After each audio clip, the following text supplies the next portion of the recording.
né, que representa esse segmento das empresas na área de transportes urbanos. Doutor Otávio, o senhor é bem-vindo, né, e nós vamos ouvi-lo, né, com atenção a sua palavra. Seja bem-vindo. Muito obrigado. Bom dia a todos, bom dia, deputado Beto, preside aqui essa mesa, senhores e senhoras deputados, minhas senhoras, meus senhores. A questão do transporte público, o nosso setor já vem discutindo ele há muitos anos. Essa crise que estamos vivendo hoje, as manifestações públicas que estamos assistindo, já era previsto disso vir a acontecer.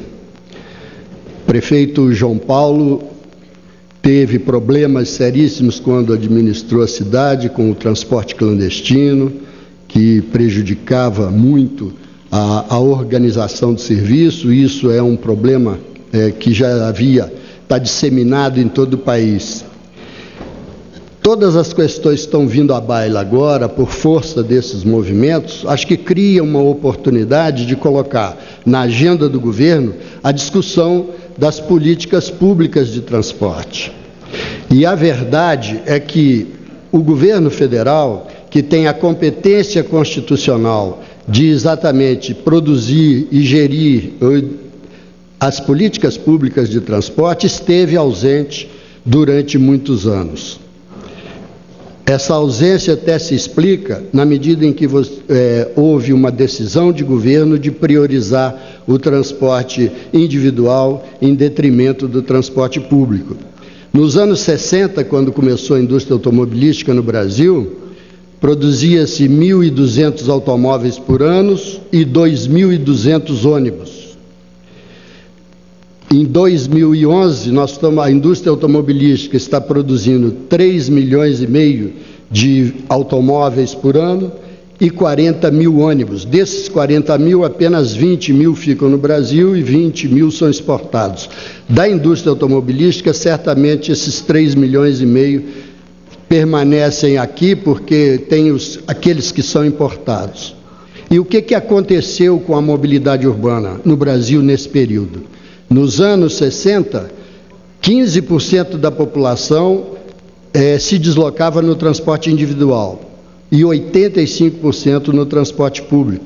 Agora, em 2010, 50% estão no transporte público e 50% se deslocam no transporte individual. A permanecer essa tendência, em 2030, eu acho que as cidades estarão paradas com essa curva produzindo 65% dos deslocamentos no transporte individual e 35% no transporte público. Isso nós já estávamos prevendo há muitos anos. Todos aqueles que acompanham, que fazem o transporte público, eu falo dos prefeitos de uma maneira geral, porque vivenciam o problema local, das empresas que operam o serviço e dos profissionais de transporte que conhecem bem essa questão, a análise que se faz é a mesma. Precisamos dar prioridade ao transporte público para a gente poder sair desse imbróglio em que nos metemos. E a cada dia, a velocidade comercial é menor. E com isso você aumenta o custo do serviço. Mais ônibus têm que ser ofertados para você fazer o mesmo serviço que se fazia há 15 anos atrás. O setor perdeu, nos últimos 18 anos, aproximadamente 25% da demanda, e isso onera também o transporte. Agora, o que precisamos fazer? Se nós examinarmos bem, nos anos 70, muito que se fez para a melhoria da mobilidade urbana foi na época da Empresa Brasileira de Transportes Urbanos, a EBTU, que foi extinta em 91. E cidades que fizeram investimentos naquela época, aproveitando os recursos e a disponibilização de material humano qualificado, que existia através de GEIPOT, hoje nós não temos mais, Curitiba, Belo Horizonte, Goiânia, Porto Alegre, Recife, foram as cidades que mais avançaram naquele período e construíram alguma coisa que ainda está tendo proveito hoje. Excetuando isso, Todas as cidades hoje precisam de ter planos de mobilidade para resolver essa questão. E eu diria que o movimento Tarifa Zero, então, ele é uma oportunidade de se colocar na pauta das discussões políticas e do Executivo Federal, principalmente, colocar na pauta a discussão da melhoria de um transporte público de qualidade. Tarifa Zero hoje custaria aos cofres públicos 30 bilhões de reais. E para esse serviço que todos dizem que é de baixa qualidade. E o professor Gregory falou exatamente que transporte de qualidade custa mais caro, isso é verdade. No mundo todo, se você pegar a tarifa de Paris e de Madrid, cidades que têm transporte público de excelência, a tarifa hoje, entre subsídio e o preço pago pelo usuário, é R$ 11,00. A tarifa média brasileira é R$ 2,60. Então, não se pode fazer transporte público de qualidade com esse preço. O problema não é o preço, o problema é falta de estrutura. O problema nosso para a correção da qualidade do transporte é estrutural. Se nós dermos prioridade e fazermos os investimentos que são necessários, nós vamos conseguir mudar o panorama do transporte público, a qualidade do transporte público. E eu trouxe aqui, aproveitando dois momentos que nós temos no Brasil, que os recursos federais disponibilizados pelo PAC, pelos PACs, Copa do Mundo, grandes cidades e médias, são recursos substanciais que ausentes da infraestrutura nos últimos 25 anos. Eles são importantes, nós temos que aproveitar essa oportunidade e traduzir esses investimentos em projetos exitosos. E um outro fato importantíssimo foi a Lei da Mobilidade, aprovada aqui no Congresso Nacional, que é a nossa Lei de Diretrizes do Transporte, tramitou nessa casa há mais de 20 anos. E isso é que tem, talvez agora, esses dois momentos, os recursos federais e essa lei, ela pode nos dar o caminho e as soluções, para as soluções que nós precisamos para o transporte público de qualidade. E eu vou resumir em 8 pontos que são as nossas sugestões e a nossa contribuição do setor empresarial para a discussão da melhoria da qualidade do transporte público no Brasil. Primeiro, prioridade de circulação para os ônibus nas vias urbanas em detrimento do transporte individual motorizado.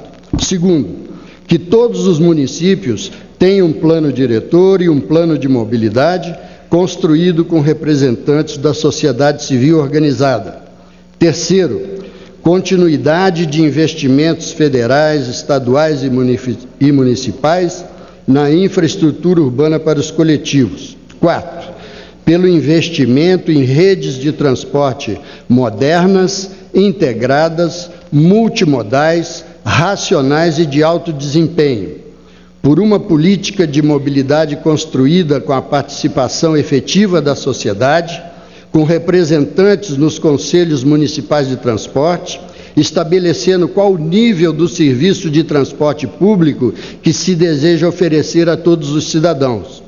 E quanto isso vai custar ao passageiro? A tarifa, que deve ser um instrumento de política social, e quanto vai custar ao governo a subvenção por um serviço de melhor qualidade. A desoneração dos tributos municipais, estaduais e federal que pesam sobre o setor de transporte público. 7, pela subvenção às gratuidades que oneram a tarifa paga pelos usuários.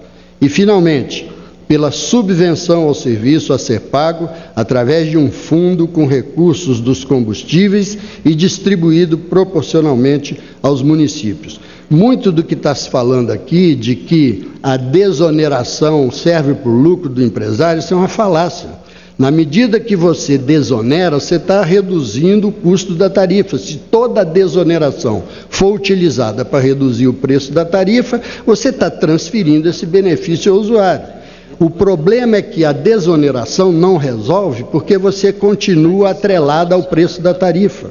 E aí nós não temos solução para o problema, porque o serviço público Para ele ser de qualidade, ele custa caro. E no Brasil, onde nós temos 37 milhões de brasileiros excluídos do transporte, porque não podem pagar o preço da passagem, é justo que se faça e se estabeleça a subvenção para o transporte público. Muito obrigado. Muito obrigado, doutor Otávio, da NTU, que aqui expressa suas convicções em relação a esse tema, né, tão importante. Quero também